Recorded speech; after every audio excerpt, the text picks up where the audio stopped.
Yeah. You are activated.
What you just watched was shot using 3 totally different cameras. A Canon T5i with Magic Lantern, a Sony a7S III, and the Blackmagic Pocket 6K Pro. Same lighting, same actor, me, same gear bag, but completely different sensors, color science, and codecs. In this video, I'm walking you through exactly how I match them, solo, no crew, and how you can too. Now normally you would not want to do this. Most people think it's crazy or that it is a lot of work in post trying to match different cameras. Before I show you guys the way I match these 3 different cameras in Premiere Pro, I want to talk to you about the limitations of each camera, because understanding the limitations is what helped me work with the tools I had to be able to match them in post. Starting with the Canon T5i, it's 12 years old and the camera was never designed with video as the sole focus. So out of the box, this thing shoots in 8-bit and looks terrible in 2025. However, as I said earlier, I was using Magic Lantern and I was able to shoot in 14-bit RAW. The Pocket 6K Pro, its limitations are its low light capabilities and the battery life. And finally, the a7S III. Shoots in S-Log3, so there is no RAW light capability, unlike the Canon and the Pocket 6K Pro. Now the autofocus is amazing. I absolutely love Sony's autofocus, but it had its finicky moments when I was shooting. So with that being said, I'm going to reveal to you guys which camera is which, and afterwards, we'll dive right into the edit.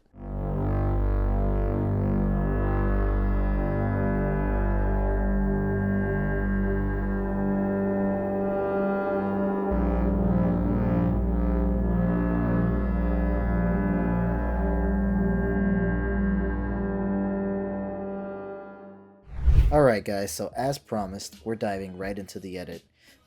I went ahead and turned off all the adjustment layers for now, just so you could see kind of what I was talking about with the different codecs and stuff like that. So like I showed you guys before, this is the Blackmagic Pocket 6K Pro, this opening shot here, and this shot here is actually the Canon T5i. What I did was I converted the Canon shots here to RE Log C, and I was able to get it to pretty much match with the Pocket 6K Pro seamlessly. The first step to matching 3 different cameras is you want to make sure that you set your white balance on each camera to the same number.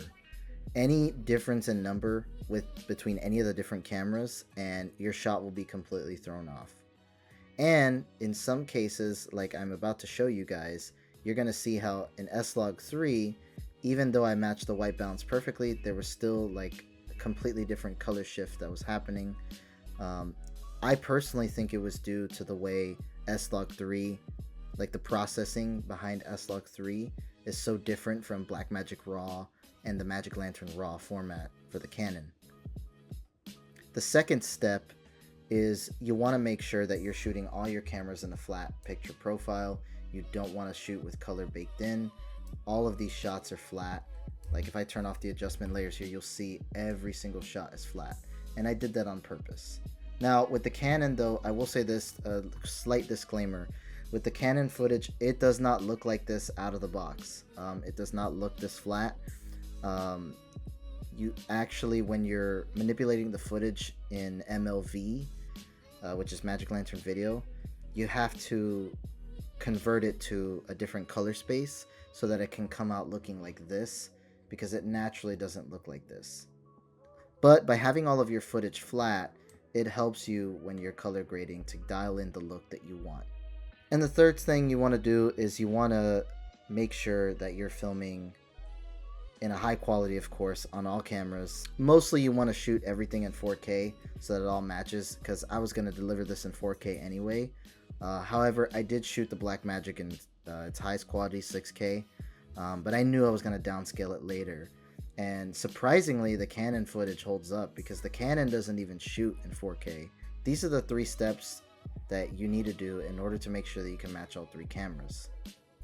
Now let's talk about the outlier, the A7S III. As you can see here, this is not, without the adjustment layer, the color is automatically different, right? So the cool thing is, with the Blackmagic and the Canon, you can match them easily. You know, as long as the color space is very similar, you can match it. But for some reason, it just looks so different. And it's even more noticeable when I put the grade on. Like when I started putting the adjustment layers back on, you'll see. So like this is the Canon, right? You could see, and I'll put it to full screen here so you could really see it. You could see here, notice the bluish tint from the color grade that I did for the Canon shot. Now when I go over to the Sony shot, you could see it drastically changes. It's like even more blue, and I didn't want it so blue, but this was the best I could do. I tried to match it as close as possible. As you could see here, it's not perfect, but it works.